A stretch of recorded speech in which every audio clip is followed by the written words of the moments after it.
dia, pessoal, tudo bem?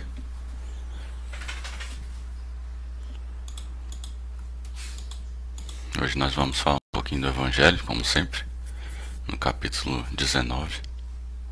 Vamos primeiro fazer uma prece, né, de agradecimento e pedimos inspiração por esse momento, né, por nosso pensamento ao alto, ao nosso Pai, o Criador, aos espíritos amigos que nos acompanham na nossa casa espírita, o vovô Nestor, e também nosso lar. Queremos agradecer por esse domingo que começa após uma chuva na madrugada de Campinas. Começa um dia agradável. Agradecemos, Senhor, por esses dias que também começamos estudando o seu Evangelho, que eles possam nos fazer luz, nos ajudar nas nossos pensamentos, a dirigir o nosso caminho, para que consigamos aos poucos ir escalando esse monte, para atingirmos enfim o reino, tão prometido reino que Cristo tanto nos fala, dentro de nós e daqui consequentemente ao nosso redor, todos aqueles que convivem conosco. Em teu nome, Mestre Jesus, iniciamos assim mais um Evangelho, uma preleção do seu Evangelho, nessa manhã de domingo.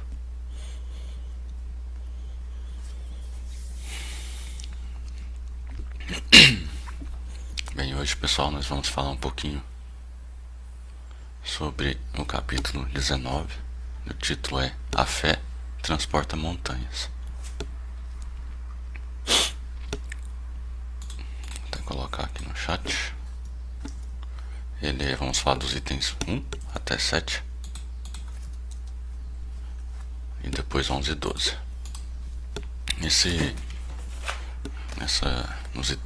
No item 1, Allan Kardec ele menciona uma parábola que é relacionada ao um paralítico, né? E só que contextualizando um pouquinho antes da gente voltar lá, então essa parábola tá em Mateus 17, 1, 7, tá em Lucas 9 e também em Marcos 9. Vou até colocar aqui no chat. É sobre a transfiguração lá no Monte Tabor, quando Jesus sobe, né, com Simão Pedro, Tiago Maior e o João. E eles estavam lá após algum tempo, né, Jesus, né, se transfigura. E aqui na tradução de Haroldo ele coloca aqui que seu rosto resplandeceu como o sol, e suas vestes tornaram-se brancas como a luz. E eis que se tornaram visíveis para eles Moisés e Elias. Estavam conversando, batendo um papo com Jesus, e Pedro, Tiago e João ficaram meio que assustados olhando aquilo tudo, falando sem entender como que aquilo é possível, né? É um fenômeno que a gente conhece na mediunidade, né? Estudando o espiritismo, né?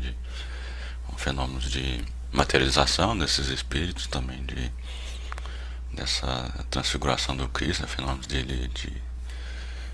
fenômenos anímicos, né? Da sua própria capacidade, né? Como um espírito evoluído como ele é, espírito puro, né?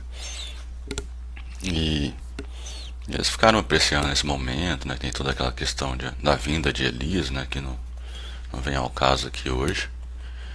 E após esses momentos lá, Jesus fala, desçamos, né? E tem alguns detalhes que não estão aqui nos evangelhos, mas naquele livro da Amélia Rodrigues, Primícias do Reino, que ela escreveu através de Divaldo, tem um pedacinho do diálogo, é assim, Jesus diz, desçamos.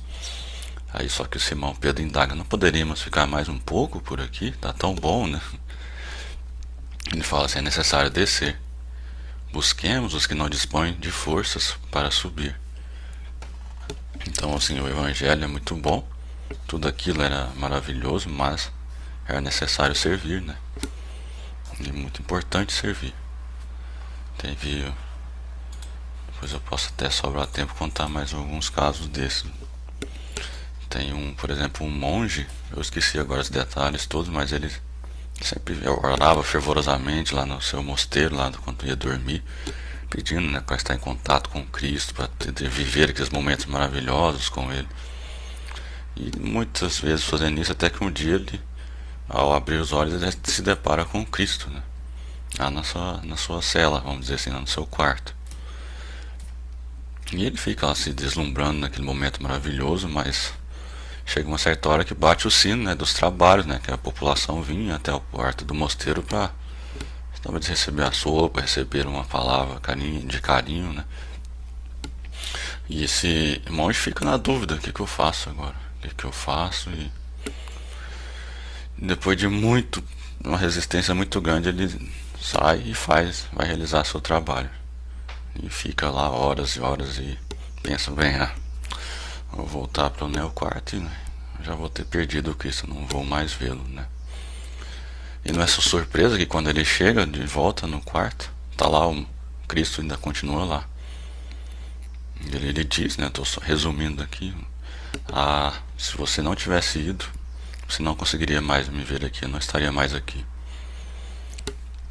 Então, na verdade, no Cristo, né, nós temos que buscar no trabalho, né. Mas voltando aqui no nosso contexto aqui dessa passagem aqui lá no Evangelho segundo o Espiritismo, né, tem a parábola que eu vou ler aqui rapidinho para nós, que está lá em Mateus 17. Então, depois de se dirigirem essa turba, né, ao descerem, aproximou-se dele um homem e ajoelhou-se e disse: Senhor, tem misericórdia do meu filho, porque é lunático e padece horrivelmente, pois muitas vezes cai no fogo e muitas vezes na água. Levei-o até seus discípulos, mas não foram capazes de curá-lo. Em resposta, Jesus disse: ó geração incrédula e pervertida, até quando estarei convosco? Até quando vos suportarei? Trazei-me aqui ele. Jesus o repreendeu e o demônio saiu dele, o demônio. E o menino foi curado a partir daquela hora. Então os discípulos, aproximando-se de Jesus em particular, e disseram: por que não fomos capazes de expulsá-lo? Aí disse-lhes Jesus, né, por causa da vossa pouca fé. Amém vos digo que, se tiverdes fé como um grão de mostarda, direis a este monte: muda-te daqui para lá, e ele se mudará, e nada vos será impossível. Então, essa aqui é aquela passagem famosa, né, do grão de mostarda. Bom dia, pessoal, bom dia, Sueli, bom dia, Nádia. Obrigado aí todos pela acompanhar. E essa parábola comenta essa questão do grão de mostarda, é interessante. Não sei se já viram a mostarda, aquela que faz aquele molho famoso. Ela é bem pequenininha, eu não tenho aqui um grão para mostrar, mas é super pequena. E tem aquela questão de que a mostarda ela sobrinha a desproporção, né, entre o tamanho da semente e a planta que nasce, né. Ela não vira uma árvore igual alguns outros pontos que a gente já deve ter visto do Evangelho, mas ela chega até 1,20 m. Um arbustinho, tipo uma hortaliça, né, na verdade, não é um arbusto. Então, a questão que Kardec vai mencionar dessa passagem é do poder, né, da fé. Nós poderíamos fazer efeitos materiais, né, através da nossa fé. Provavelmente no mundo mais evoluído a gente usará bastante disso. Nossa capacidade mental, né, anímica, que a gente estuda nos efeitos, né, da nossa própria alma. Mas ainda não é o momento aqui na Terra. Nós temos muito que trabalhar em nós mesmos ainda. Então Kardec comenta que nós temos que estudar essa parábola no sentido moral. O que são essas montanhas, né, que nós vamos transportar? Se não as dificuldades, a má vontade nossa, né, nosso interesse material, que tanto nos atrai aqui, né, nos faz ficar presos aqui na Terra. O egoísmo, o fanatismo, as nossas paixões diversas. Então são essas as montanhas, né? E ele comenta de duas facetas da fé. Uma é chamada de fé robusta e a outra fé vacilante. Acho que eu estou mais para a segunda, porque a robusta ela nos dá perseverança, energia, e recursos para vencer os obstáculos, né? Essas montanhas. Mas a fé vacilante, ela, como nós não temos ainda a robustez, ela nos traz a incerteza, nos dá a incerteza, né? Nós hesitamos, né, na hora que temos que tomar algumas ações e os nossos adversários podem acabar se aproveitando desse momento. Eu digo aqui adversários no sentido de nós mesmos, né? Que nós acabamos sendo nossos maiores adversários na nossa senda do Cristo, né? A nossa falta de vontade de fato nos mudarmos, que acho que é o trabalho mais difícil nessa questão da nossa reforma interior. E a fé então é essa confiança, né, de realizar alguma coisa, a certeza de atingir, enfim. E como nós temos a fé, essa fé raciocinada, nós temos a certeza, nós vamos comentar mais para frente, né? Nós vamos ter a certeza de que vamos atingir aquilo, que pelo nosso pensamento nós já, vamos dizer assim, plasmamos aquilo que desejamos. Então, nós já temos a ideia, visualizamos o nosso objetivo, que em um momento ou outro a gente vai conseguir atingi-lo. Então a fé sincera, a fé verdadeira, ela é sempre calma. Ela nos dá paciência, porque ela sabe esperar, né? Então ela tem a fé sincera e verdadeira, ela apoia na inteligência e a compreensão das coisas de fato, porque ela vai ter a certeza de alcançar essa meta. Agora essa fé vacilante, ela é imediatista, porque ela não sabe como que vai atingir aquele determinado fim, ela não sabe por quê que ela conseguiria atingir determinado fim, então ela pode tentar suprir com violência, né, a sua própria fraqueza. A gente não deve confundir, né, essa fé com presunção, porque ela, na verdade, a fé verdadeira se alia à humildade, Kardec comenta, porque ela confia, essa pessoa que tem essa fé confia mais em Deus do que em si mesma. A presunção é o orgulho, né? E o orgulho a gente sabe que nunca dá certo. Então a fé que faltou aos apóstolos, né? Ela é a fé verdadeira, né? Porque eles não conseguiram curar, né? Eles, vamos dizer que espantar, né? Eles conseguiram afastar aquele espírito que estava obsediando aquele filho daquele senhor que foi procurar o Cristo, né?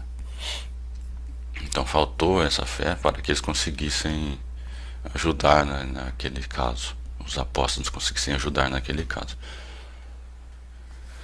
E indo agora para os itens 6 e 7, né, que é a fé religiosa, a condição da fé inabalável. Do ponto de vista religioso, a fé é a crença em dogmas especiais. Cada religião tem os seus. E essa fé ela pode ser raciocinada, mas ela pode também ser cega.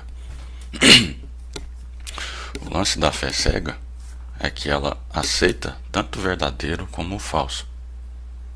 Então ela pode até estar certa em alguns pontos, mas o falso também acaba entrando ali no meio.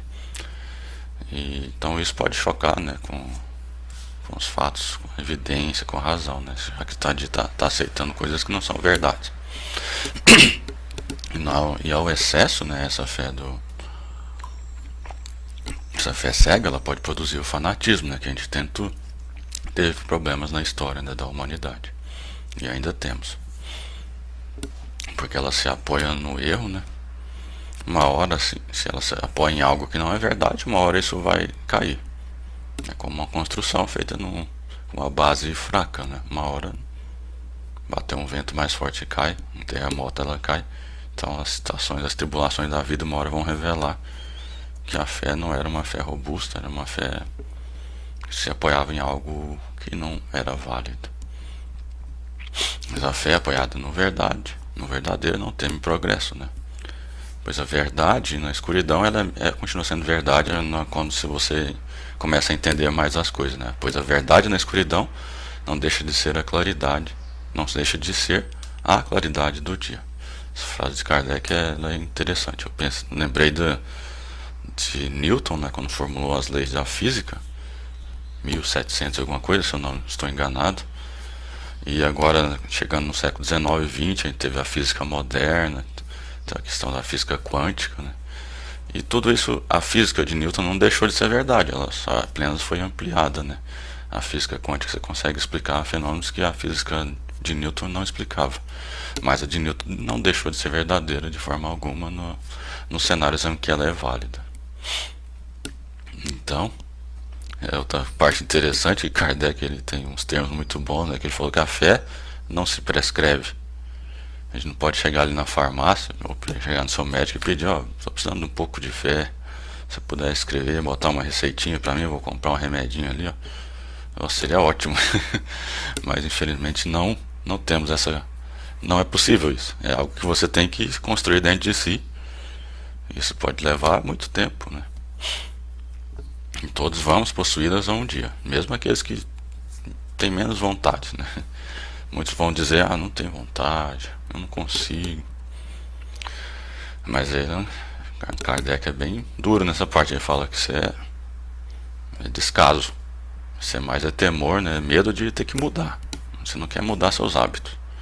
Então é um orgulho de ter que reconhecer que tem algo maior, né? Como o Pai, o Criador. Algumas pessoas, né, já, ao contrário, já nascem com uma facilidade para a fé. Como se já tivessem, de fato, aquela base, né?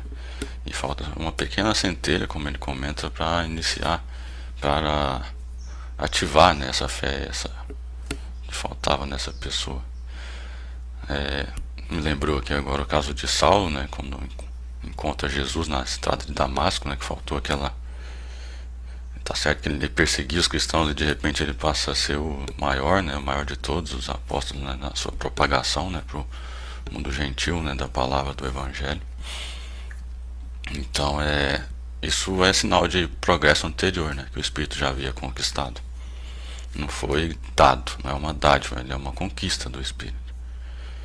E as pessoas que não têm isso é porque ainda falta, ainda tem todo um trabalho pela frente. E pode ser que não termine nessa vida e continue em outras, né? Tem um trabalho interessante de Dean Hammer, de 2002, que eu vi aqui. Ele estudou, né? Estava estudando essa questão da fé. Ele conseguiu fazer ligando um aparelho de eletrocardiograma, um aparelho de eletro, não, fica medindo as ondas cerebrais na cabeça das pessoas. Ele ia falando palavras, e conforme ele usava palavras relacionadas à religiosidade, tipo, falava Deus, Jesus, ao Corão, Torá, Bíblia, essa luz que tinha, né, que ele conseguia medir através desse aparelho, brilhava bastante. Ela não brilhava para palavras comuns como cadeira, mesa, porta, casa. Mas isso, aí ele, continuando os estudos, ele meio que determinou a presença de um gene, né, que é chamado gene de Deus, VMAT2. E essa luminosidade ele constata também que era mais forte em umas pessoas, mais fracas em outras.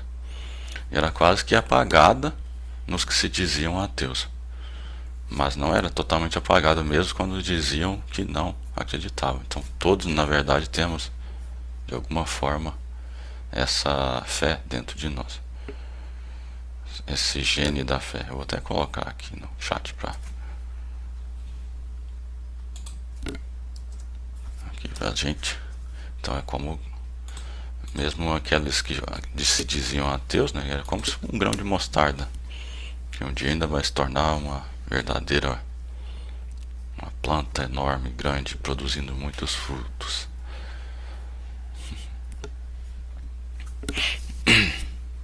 Então muitas vezes, né, essa fé, essa resistência, né, que nós temos para acreditar na fé, para acreditar em algo, né, melhor dizendo, é porque muitas vezes a fé lhe foi apresentada a forças, né, às cegas, né.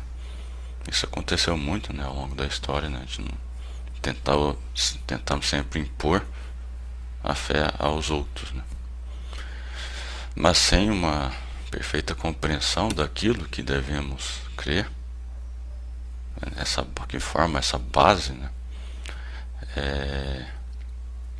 é difícil. E realmente acaba sendo uma imposição. E a gente, como Kardec falou, a fé não pode ser prescrita.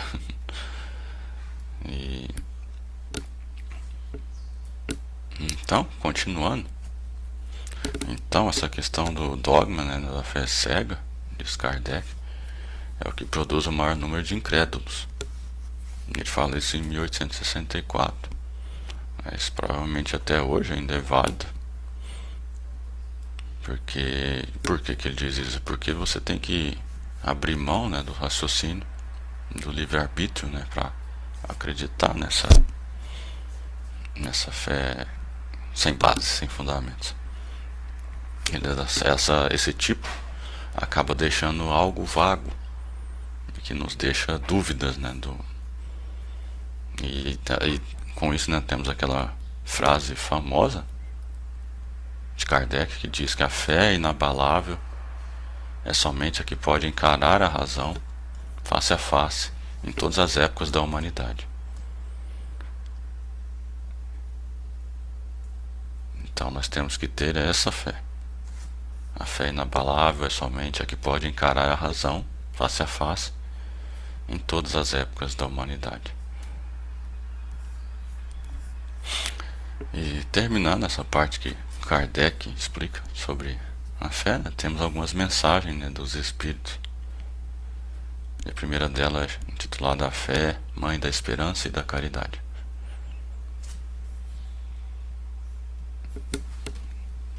Um momentinho. Então, aqui é comentado, né, esse texto desse espírito chamado José, um espírito protetor. Ele escreveu em Bordeaux, 1862. A mãe de todas as virtudes que conduzem a Deus, a fé. Por quê? Porque ela nos traz a esperança e a caridade. A esperança, né, nessas promessas do Pai, né, que o Cristo nos traz.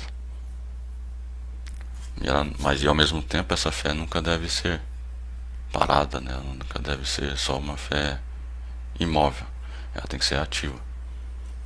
E com isso nos leva à caridade. Deus, né, sempre responde às criaturas através das próprias criaturas.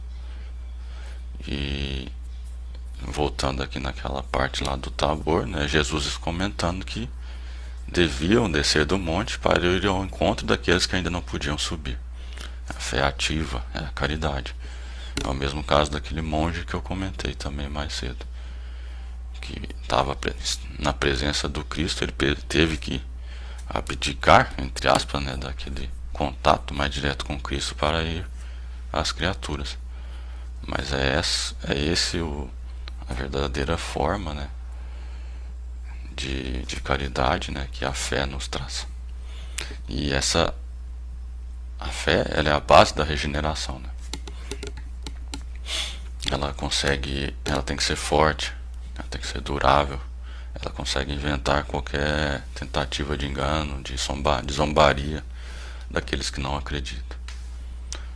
E a fé sincera, esse espírito José comenta, é empolgante e contagiosa, porque ela fala direto às almas, né? Então a melhor forma é pregar pelo vosso exemplo, o exemplo da vossa fé, e com isso as vossas obras. E é interessante aqui que ele comenta que nunca admitas a fé sem comprovação, que é filha da cegueira. Amai a Deus sabendo por que o amais. Devemos crer nas promessas dos espíritos da codificação, mas entendendo o destino por eles apontado e o meio de lá chegar. Então essa parte é super importante, porque a partir do Espiritismo, todo o estudo das leis naturais, das leis de Deus, né, nós conhecemos todas as possibilidades que temos, a lei do progresso, a lei de justiça, amor e caridade. Então os Espíritos nos trouxeram tudo isso para nos ajudarmos a entendermos, ainda que não entendamos Deus diretamente, porque ainda nos falta um sentido. Várias vezes nos é dito isso no Livro dos Espíritos, né? Mas eles já nos trazem uma explicação bem mais racional, bem mais atualizada, né, do que aquele Deus com sentimentos humanos, como você poderia confiar num Deus que de repente poderia ter raiva, que vingava em cima do seu povo, né? Então é difícil você confiar naquele ponto, nesse nível que estamos atualmente de entendimento que já temos, né? Então nós temos que entender um pouquinho mais, e o Espiritismo nos traz isso, né? Então ele nos ajuda a entender nosso destino, como que vamos chegar ao ponto de sermos espíritos puros, que vamos viver em mundos melhores, que a lei do progresso ela está aí, está atuando no dia a dia. Vamos chegar lá devagar, mas nós sabemos o que nos espera. Então, compreendendo isso, nós já não estamos mais às cegas, e com isso nós conseguimos crer melhor, ter uma fé mais robusta para chegar lá. Então o que o Espiritismo nos traz esse é de um valor enorme. E a fé divina e a fé humana é a última mensagem que vamos falar rapidamente aqui, que fala do sentimento inato. Essa fé, esse sentimento inato que nasce conosco, né, que nós temos o nosso destino futuro. Por que nós temos isso, né? Porque nós fomos criados, né, pelo Criador. Deus nos criou. E estamos nessa jornada aqui, né? Várias vidas perdidos aqui nessa terra desolada, alguns poderiam dizer, mas na verdade nós saímos da mão do Criador e para lá nós retornaremos, que um dia nós teremos essa comunhão maior com o Pai, nessa construção desse reino dentro de nós. Até hoje a humanidade só conhece praticamente o lado religioso da fé, né? Mas quando passamos a entender um pouco mais das leis naturais, nós passamos a entender que é muito mais do que isso, né? E com o Espiritismo nós conseguimos explicar os milagres que Jesus fez, que na verdade não tinha nada de milagre, são só capacidades que nós poderemos ter. E esse Espírito protetor, esse aqui não se nomeia, ele coloca que os homens de gênio, mesmo não acreditando na continuidade da vida, eles seguem acreditando no seu potencial, porque sabem que vão conseguir um objetivo e seguem em frente, impulsionando o progresso da humanidade, né? Então mesmo a fé, ela pode ser uma fé humana. Esse é o caso da fé humana que está presente no homem, aquele que está tentando conseguir melhorar as condições de vida aqui da humanidade. E o homem de bem, que ele é crente já no futuro celestial, um futuro como um espírito, né? Ele aure forças na sua fé. É esse que sim opera os milagres da caridade e devotamento de abnegação. Então, se todos nós estivéssemos convencidos da força que trazemos, nossa força interior, seríamos capazes de realizar diversos prodígios, tanto materiais quanto morais. Isso nada mais é do que o desenvolvimento natural das nossas faculdades humanas. Nós moveríamos montanhas, né, como Jesus disse. É isso que eu tinha para apresentar hoje, nessa manhã de domingo. Esse é um tema bem interessante, que nos deixa bastante ponto para estudo, para reflexões, que possamos então continuar com elas ao longo dessa semana. E vamos fazer uma pequena vibração para encerrarmos a nossa preleção dessa manhã. Pai, mestre, amigo, espíritos protetores, gostaríamos de vibrar, de mandar nossos melhores sentimentos pela nossa casa espírita, vovô Nestor, que ela possa receber nossas bênçãos, todos aqueles que trabalham lá, nos seus núcleos, os seus alunos e frequentadores.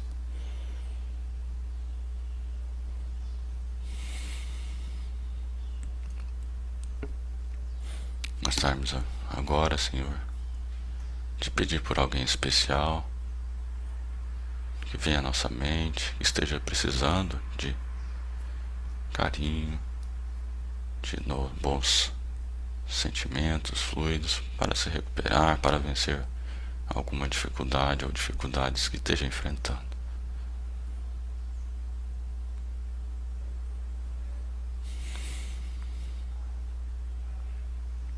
finalmente, Senhor, pedimos por nós mesmos, por nossos lares, que possam estar sempre abençoados, mas através da nossa ajuda, da nossa construção interior, dessa fé que nos auxiliará sempre em nossos passos.